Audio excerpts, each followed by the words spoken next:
आपकी तबीयत तो ठीक है ना? मुझे बहुत फिक्र रहती है आपकी। बेटा मेरी फिक्र मत किया करो, मेरी तो आधी से ज्यादा परेशानियां खत्म हो गई क्योंकि मुझे राहिला ने बताया। सुना है माशाल्लाह बहुत ख्याल रखते हैं तुम्हारा। है बस बेटा जी, अल्लाह का शुक्र है तुम्हारी जिंदगी में भी अब सुकून आया। वक्त हर घाव भर देता है अम्मी,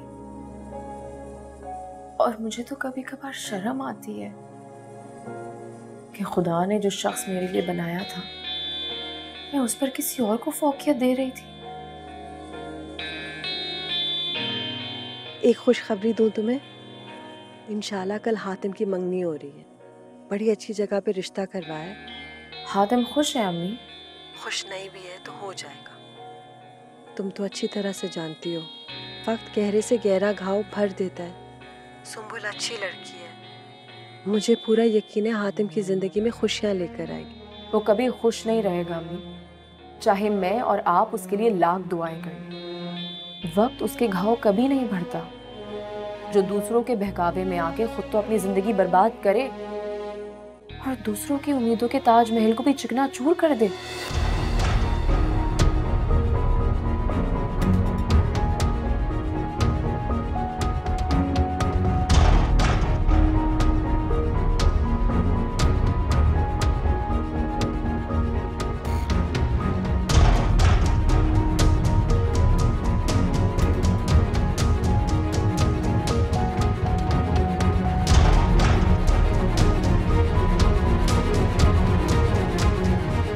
आदन, मैं आपसे ये बात कहना तो नहीं चाहती थी, लेकिन मैं जानती हूँ जब इंसान को उसकी मोहब्बत नहीं मिलती है ना, तो वो बहुत बिटर हो जाता है।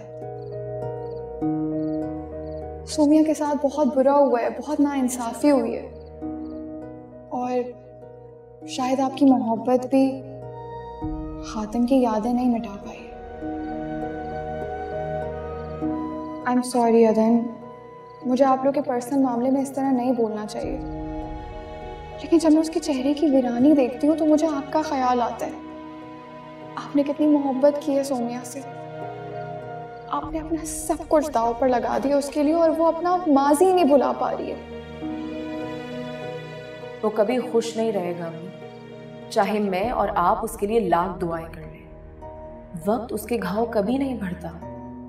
जो दूसरों के बहकावे में आके खुद तो अपनी जिंदगी बर्बाद करे और दूसरों की उम्मीदों के ताजमहल को भी चिकनाचूर कर दे।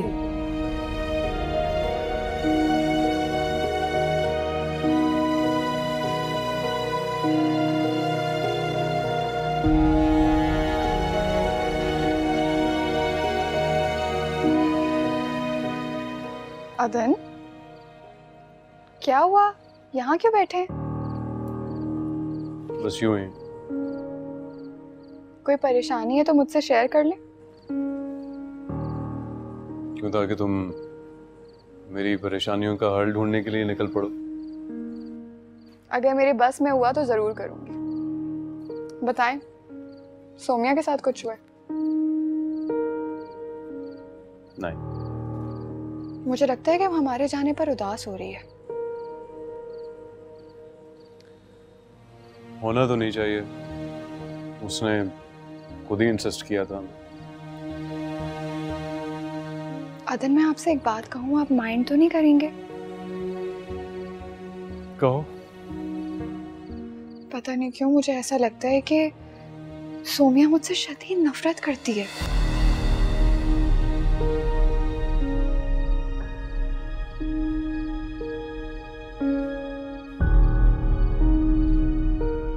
उसे डर है कि कहीं तुम मुझे उससे छीन ना लो।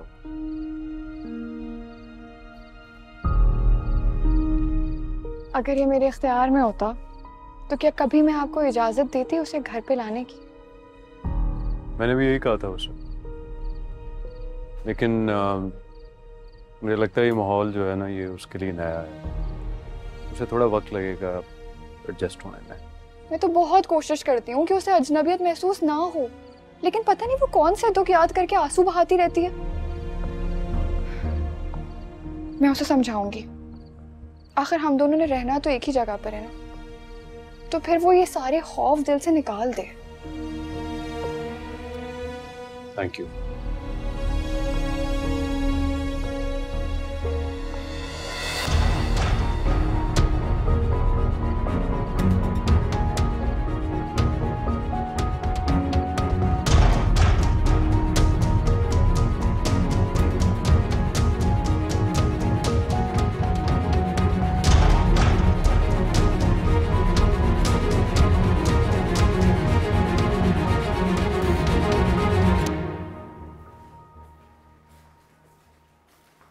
क्या हुआ, इतनी देर से कहाँ थे?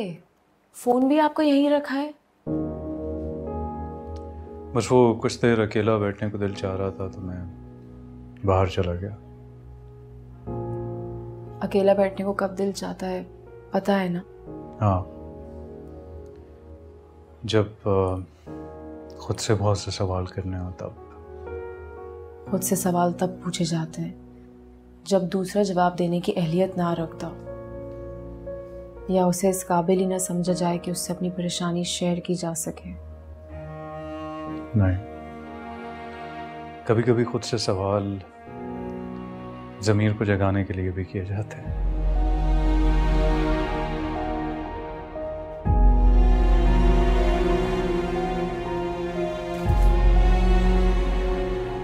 क्या हुआ है? आप ऐसी बातें क्यों कर रहे हैं? सौम्या, आप मेरे साथ खुश तो हैं ना? क्यों? मैं आपको खुश नहीं लगती? यही सवाल तो मैं अपने आप से करता हूँ कि जो मुझे लगता है क्या वही सच भी है कि नहीं। मैं आपसे कहता हूँ ना कि मैं आपको खुश देखना चाहता हूँ, लेकिन मैंने अब रियलाइज किया है कि मैं सिर्फ आपको खुश देखना नहीं चाहता, मैं आपको खुश रखना भी चाहता हूँ। खुश देखने में और खुश रखने में कोई फर्क होता है? बहुत फर्क होता है। जो खुश होता है ना वो खुश दिखता भी है, लेकिन जो खुश दिखता है लाजमी नहीं कि वो खुश होगा। आपसे किसी ने कुछ कहा है?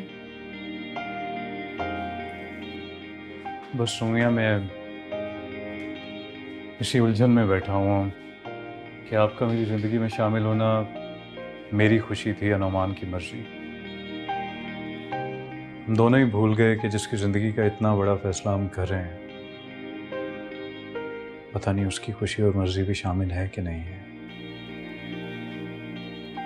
इस उलझन से खुद को निकाल दें, क्योंकि ये उलझन मजीद रिश्तों को उलझाएगी। सोम्या,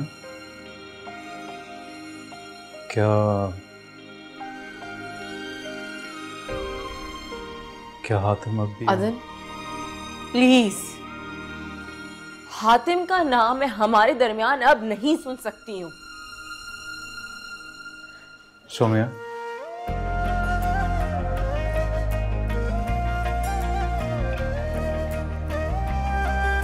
ऑनेस्टली मैं भी यही चाहता हूँ कि हातिम कभी हमारे या हमारे रिश्ते के दरमियान हायल ना हो, कभी भी।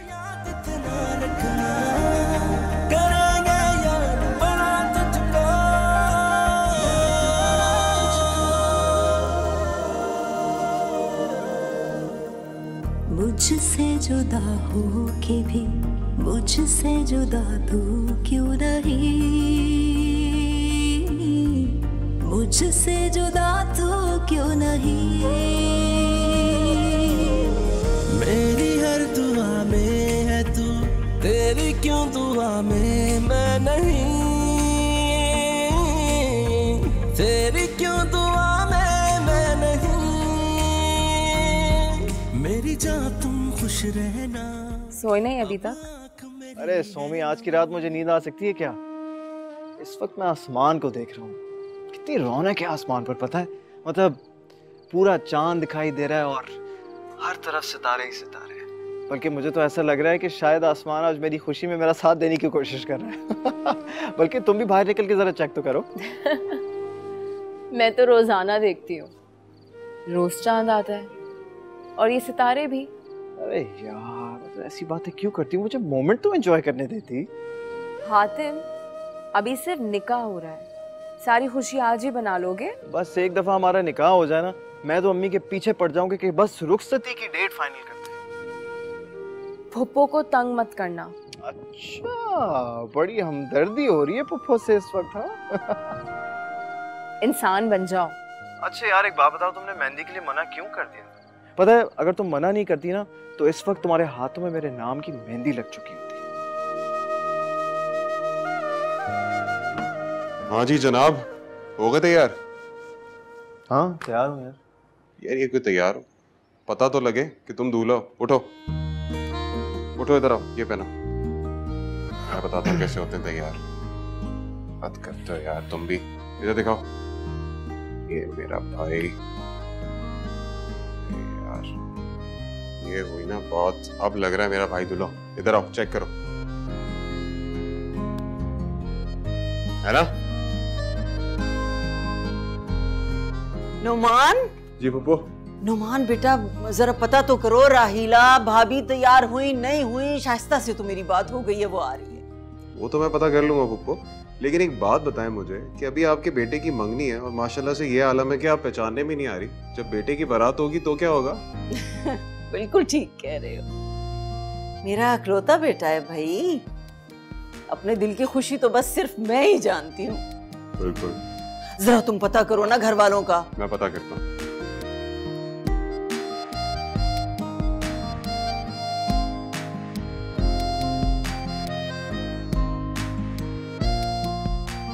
माशाल्लाह, अल्लाह मेरे बेटे को हर बुरी नजर से महफूज रखे, हमेशा खुश रखे। आमीन।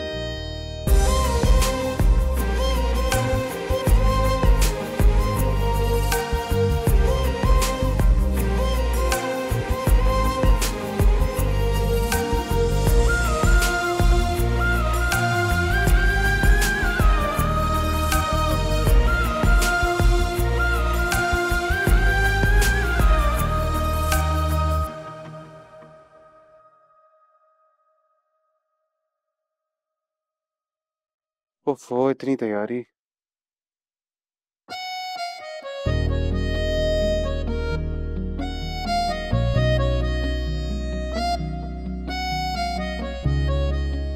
ऐसे क्या देख रहे हो?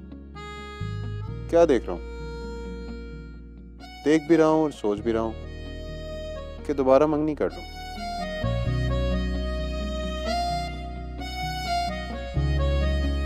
किससे? अब किसी और से तो तुम करने ही नहीं दोगी। अच्छा, बहुत ज्यादा शौक चढ़ रहा है आप किसी और से मंगनी करने का? हाँ? तो मैं और क्या करूं, इतनी हसीन जो तुम लग रहे हो। तो पता है तुम्हें ऐसे देख के हातिम क्या बोलेगा? क्या? कि उसकी मंगनी है, कम तैयार हो।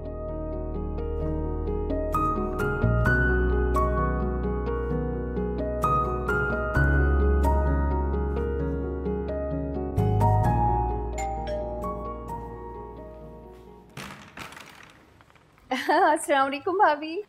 वालेकुम अस्सलाम। तैयार हो गई आप? मैं तो कब की तैयार हो गई, बस राहिला का इंतजार कर रही हूँ। आइए। राहिला का? जी। तो क्या राहिला भी जा रही है? जी जी, बल्कि माशाल्लाह मेरी बहू के सबसे ज्यादा एहतमाम है। अच्छा आप 2 मिनट बैठे, मैं राहिला को भेजती हूँ, 5 मिनट में नमाज पढ़ लूँ। है राहिला, राहिला बेटा।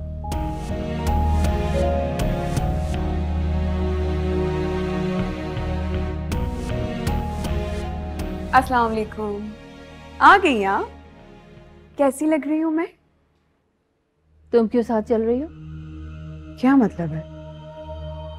इतने एहतमाम से तैयार तो तुम कभी नुमान के लिए भी नहीं हुई, फिर आज क्यों? अब इनकार करती तो सबको बुरा लगता ना। सब सोचते कि हातिम की मंगनी से शायद राहिला खुश नहीं है। राहिला तुम्हें साथ नहीं चलना चाहिए, हातिम को बिल्कुल अच्छा नहीं लगेगा। इसीलिए तो जा रही हूँ।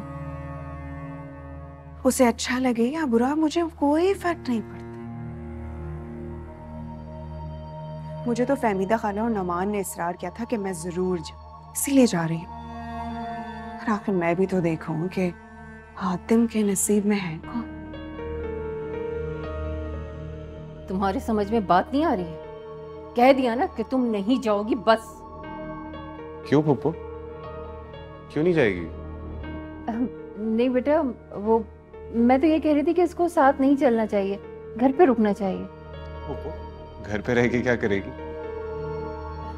बेटा खाने का एहतमाम करना होगा ना, क्या पता हमें वहाँ कितनी देर लग जाए। अरे वो सब कुछ हो जाएगा, आप परेशान नहीं हो। हातिम की बड़ी भाभी है, अच्छा थोड़ी लगेगा अगर घर पे रुके। ठीक है, मैं बाहर गाड़ी में इंतजार कर रहा हूँ, आप लोग आ जाए। सुना उसने क्या कहा? चल रही हो तो भाभी बनकर चलना, समझी?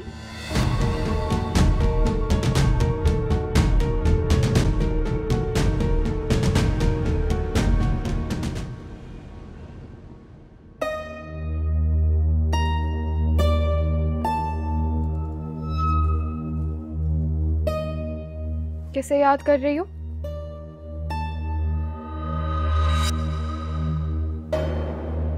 क्यों? कुछ गलत कह दिया मैंने?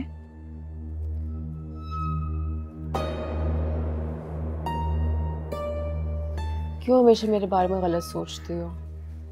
साफ लगता है कि तुम यहाँ होते हुए भी कहीं और होती हो।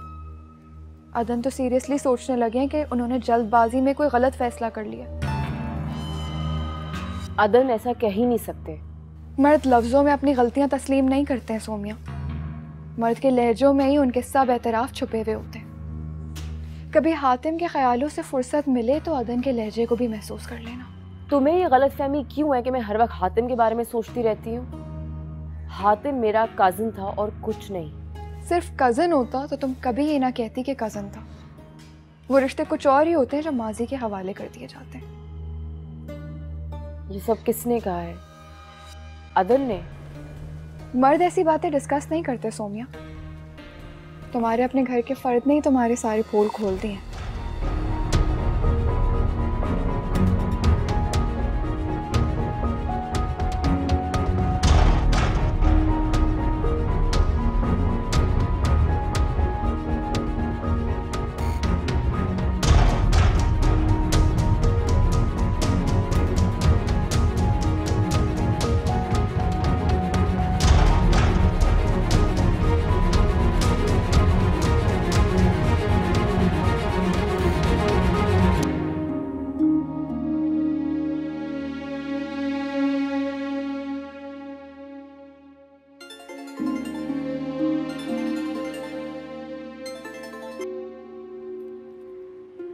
मैं सोच ही रही थी कि तुम्हारा फोन जरूर आएगा।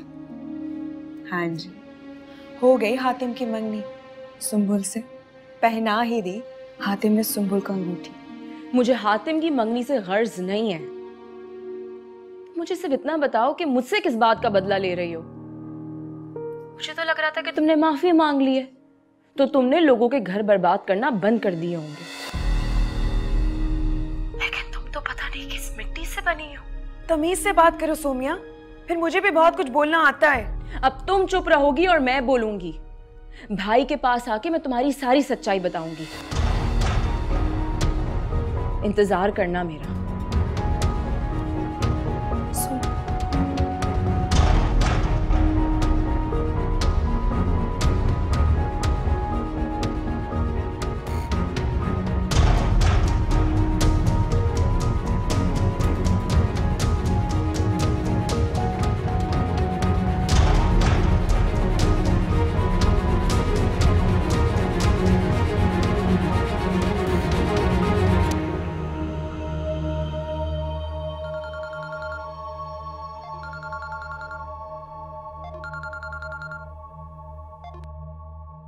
हेलो सोमिया, क्या बात है? आखिर किस बात का गुस्सा तुम मुझ पे निकाल रही हो? क्यों मुझे इतनी बातें सुना रही हो? किया क्या है मैंने? जब मैं तुम लोगों की जिंदगी से निकल आई हूँ तो मेरी जिंदगी में जहर क्यों घोल रही हो?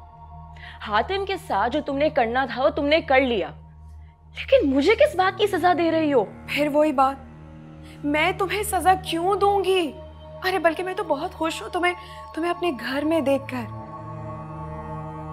इसलिए तुमने शीरी को मेरे और हातिम के बारे में सब कुछ बता दिया,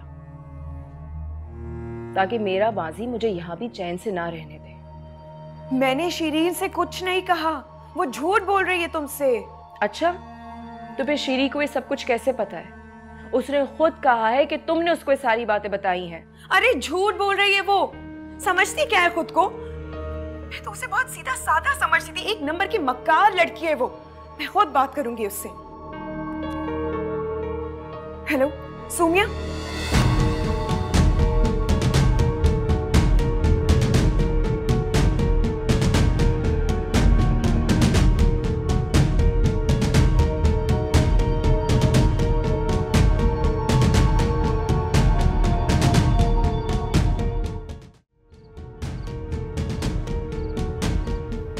कल किस वक्त की फ्लाइट है? कल शाम की फ्लाइट है।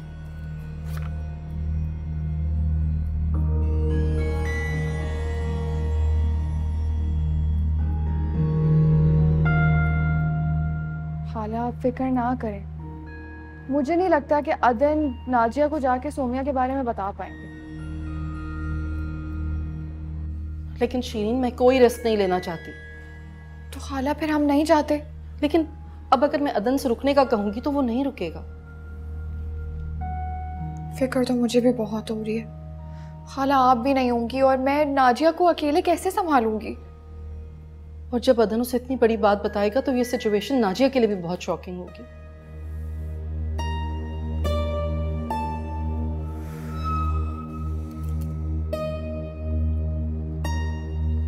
मैं सोच रहा था कि जाने से पहले आपको आपकी अम्मी की तरफ छोड़ दूं, आप उनके साथ कुछ वक्त भी गुजार लेंगी। आप फिक्र नहीं करें, मैं आंटी को टेंशन नहीं दूंगी। मैं तो सिर्फ इसलिए कह रहा था कि आप बोर ना हो। जिस घर से रुखसत करते हुए मुझे वापस ना आने का हुक्म दिया गया था, उस घर में मैं वापस नहीं जाऊंगी। ठीक है, जैसे आपकी मर्जी। आपसे एक रिक्वेस्ट करूं? आप रिक्वेस्ट ना करें, आप हुक्म करें और बैठ जाएं।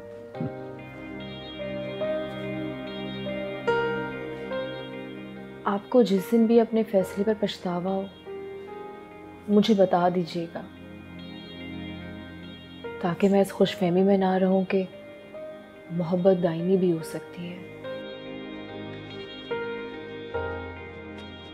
आपको ऐसा क्यों लगे कि मुझे कभी भी अपने फैसले पे पछतावा होगा? शीरीन से आपका डिस्कस करना कि मैं शादी से खुश नहीं हूँ, इसका और क्या मतलब हो सकता है? अब मुझे पता चला। देखें, मुझे इस शादी पे बिल्कुल भी कोई पछतावा नहीं है और शीरीन को अंदाज़ा है कि मेरी खुशी आपकी खुशी से जुड़ी है, इसलिए वो चाहती है कि आप खुश रहें। जब तक आपकी मोहब्बत मेरी ढाल बनी रहेगी, मैं बहुत कुछ सुन भी लूँगी और सह भी लूँगी। अगर आपको मेरी मोहब्बत पे इतना भरोसा है तो फिर ये कभी मत सोचिएगा कि मुझे इस फैसले पे कभी भी कोई पछतावा हो।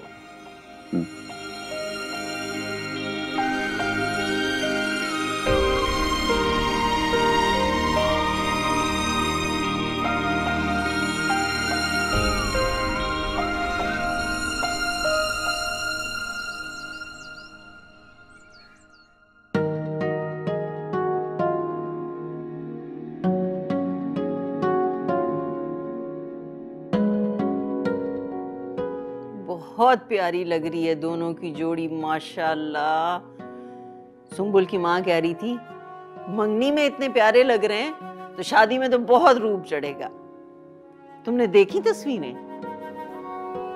नहीं।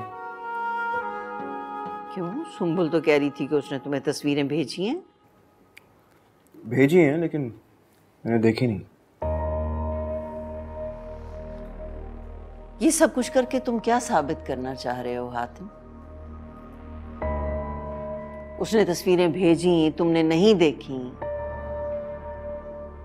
अगर ये हरकतें करके कोई एहतजाज रिकॉर्ड कराना चाह रहे हो तो इस एहतजाज की कोई तुक नहीं बनती। आप बेफिक्र हैं अम्मी, ना तो मैं एहतजाज करूंगा और ना कभी इस रिश्ते से इनकार।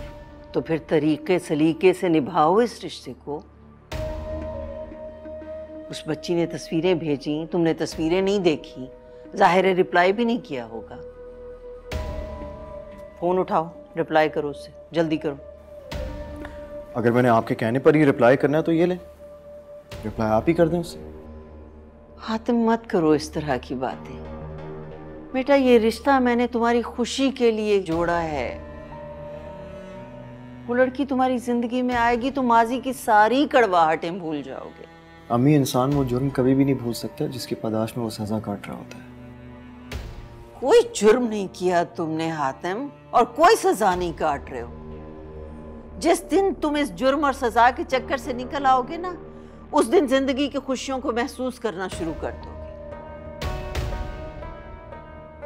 जिंदगी अगर एक धारे पे आ रही है ना, तो उसे आ लेने दो। जिस लड़की ने तुम्हें अपना साथी कबूल किया है, उसकी कदर करो, वरना बहुत बदनसीब होगे तुम।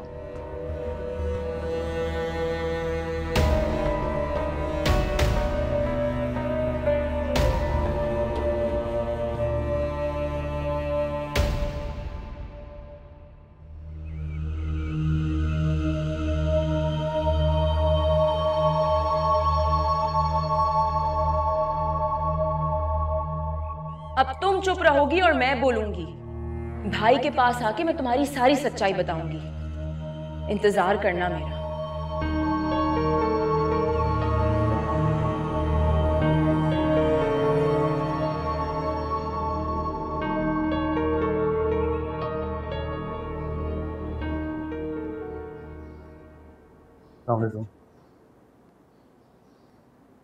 मॉम नहीं आई आज तक? वो कह रही थी कि बाद में आएंगी। तबीयत ठीक है उनकी? जी। मैं थोड़ी देर के लिए ऑफिस जाऊंगा, तुम तैयार है ना? फिर हम एयरपोर्ट के लिए निकल जाएंगे। सही? ओके। शीरी, क्या बात है? तुम कुछ परेशान लग रही हो। मैं तो एक्सपेक्ट कर रहा था कि आज तुम बहुत खुश होगी। क्या हुआ? अदन, क्या ऐसा हो सकता है कि हम प्लान पोस्टपोन कर दें? क्या बात है? All good? खाला ने मुझे मना किया था कि मैं आपको ना बताऊं। क्या मना किया था बताने से? उनकी तबीयत ठीक नहीं है ना? अदन, एक मिनट मेरी बात तो सुने। कल रात को खाला की तबीयत ठीक नहीं थी। उनका बीपी बहुत शूट कर गया था और ब्लड शुगर लेवल भी लो हो गया था। मैंने उन्हें बहुत बोला कि मैं अदन को बुला कर ले आती हूँ, लेकिन वो मेरी बात मानी ही नहीं। But Shiri, that was your duty. तुम्हें मुझे उठाना चाहिए था। पता नहीं कितना स्ट्रेस ले रही हैं आजकल वो। उन्हें लगता है अगर आपको पता चल गया कि उनकी तबीयत ख़राब है तो आप अपना प्लान चेंज कर लेंगे, इसीलिए नहीं बताना चाह रही थी। बात करती है ना मॉम भी। ये क्या बात हुई भला? आप अपना प्लान चेंज कर लें। अगर हम चले गए और पीछे से खाला की तबीयत ख़राब हो गई तो उन्हें कौन देखेगा? सोमिया तो उनसे बात भी नहीं करती है। मैं उनका हाल तो पूछूंगा।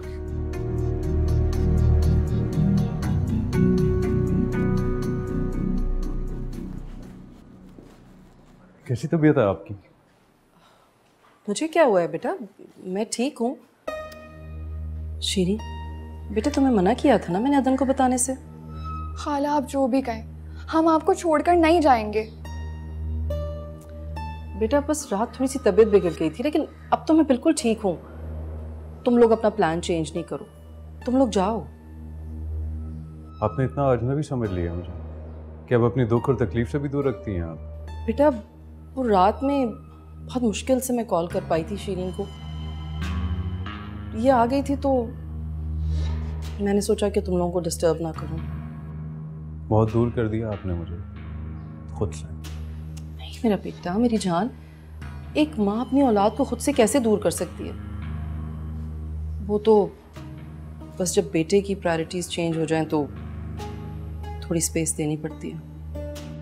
बहरहाल आप प्लीज अपना ख्याल रखा करें।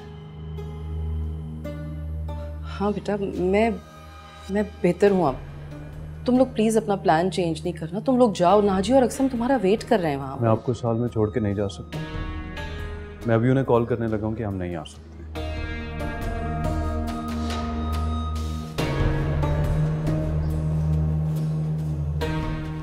शीरीन बेटा, फिलहाल तो ये मामला टल गया है, लेकिन जब तक ये मसला हल नहीं होगा ना, ये राज फाश होने की तलवार हमारे सरों पर लटकी रहेगी। खाला आप रिलैक्स करें, उम्मीद है कि रासफाश होने से पहले ये मामला ख़त्म हो जाएगा।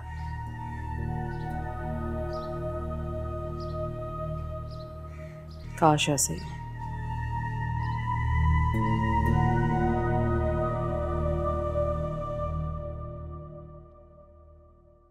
मुमानी, मैं जरा अम्मी के घर जा रही हूँ। खैरियत?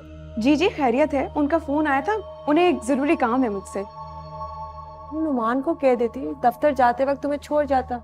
हाँ लेकिन फोन तो अभी आया है ना। उन्होंने कुछ पैसे रखवाए थे मेरे पास, अब उन्हें वो मिल नहीं रहे और आज ही उन्हें किसी को देने। आप परेशान मत हो, जिस रिक्शे से जा रही हूँ उसी रिक्शे से वापस आ जाऊंगी। ठीक है, खुदा हाफिज। अल्लाह हाफिज।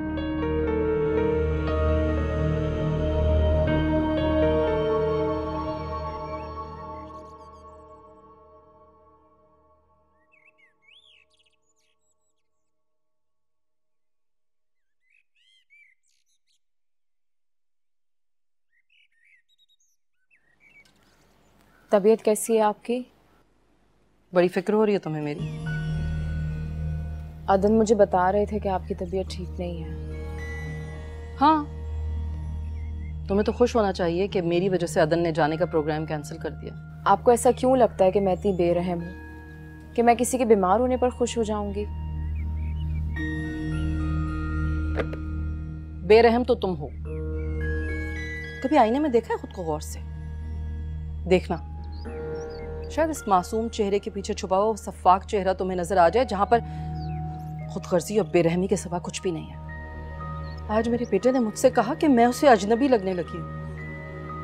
मैं उससे अपनी कोई बात शेयर नहीं करती, कुछ बताती नहीं उसे। जानती हो क्यों? क्योंकि जब बेटे छिन जाए ना तो माएं तन्हा हो जाती हैं। मैंने आपसे आपका बेटा नहीं छीना। सोमिया, तुम्हें एहसास भी है कि इस घर में तुम्हारी वजह से किससे क्या क्या कुछ छिन गया। मेरा बेटा मुझसे नजरें मिलाकर बात नहीं कर सकता। शीरी ने तुम पर एहसान किया, कोई और उस एहसान को महसूस करे या ना करे, लेकिन मैं बर्दाश्त नहीं कर सकती। मेरी बेटी का घर दांव पर लगा हुआ, लेकिन तुम ऐसी ढीठ हो कि फिर भी खुद को बहुत ही बेकसूर और मासूम समझती हो। अगर तुम इतनी मासूम होती ना तो तुम्हारा भाई तुम्हें घर से रुखसत करते वक्त तुमसे हर ताल्लुक खत्म ना करता।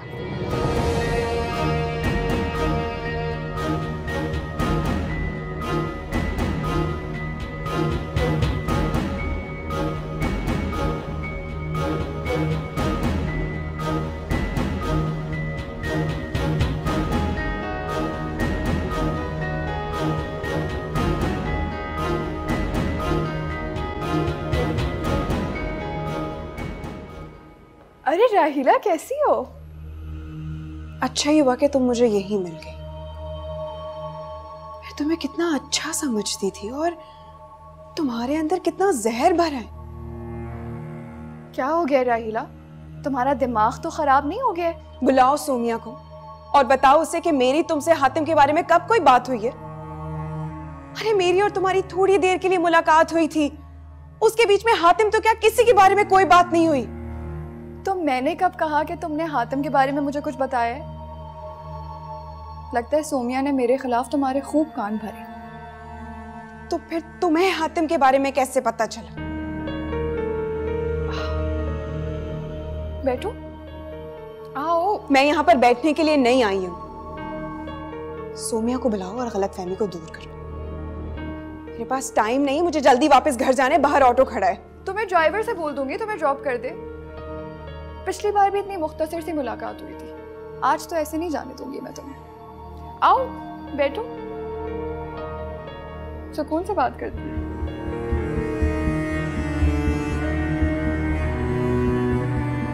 बैठो ना। क्या मैं जान सकती हूँ कि आखिर तुम्हें मुझसे इतनी हमदर्दी क्यों है? उसकी 3 वजूहात हैं। एक तो ये कि तुम सोमिया की भाभी हो, दूसरी ये कि तुम मुझे बिल्कुल अपने जैसी लगती हो। मेरा मतलब है कि तुम सबका बहुत ख्याल रखती हो। और तीसरी ये कि मुझे थोड़ा सा तरस आता है तुम पे। तरस? और वो क्यों? वो इसलिए कि तुम सोमिया की तमाम नाराजगियां भूलकर पिछली बार उससे मिलने आ गई, और उसने तुम्हारे आने को बहुत माइंड किया, तुम्हारे खिलाफ इतना कुछ बोलती रही कि मैं तुम्हें बता नहीं सकती। क्या बोल रही थी वो? छोड़ो, मेरे बारे में अपना दिल साफ कर लो। जब तुमने मुझसे कोई बात ही नहीं की तो मैं तुम्हारा नाम क्यों लूंगी? और हातिम और सोमिया के बारे में तो अदन ने मुझे खुद बताया था। लेकिन अदन तो सब कुछ जानता था। जिस दिन सोमिया से अदन ने निकाह किया उसी दिन हातिम और सोमिया का निकाह था। अंदर चल के बैठे, तुम्हें अच्छी सी कॉफी भी पिलाती हूँ और स्नैक्स भी खिलाती हूँ। सोमिया को बुलाओ, जो भी गलत फहमी उसे दूर कर। मैं ज्यादा देर नहीं रुक सकती यहाँ। अब तो दोस्ती हो गई है हमारी, ऐसे तो नहीं जाने दूंगी तुम्हें। अरे सोमिया, ये देखो राहीला आई है। वैसे तो बहुत गुस्से में थी, लेकिन मैंने इसका सारा गुस्सा ठंडा कर दिया।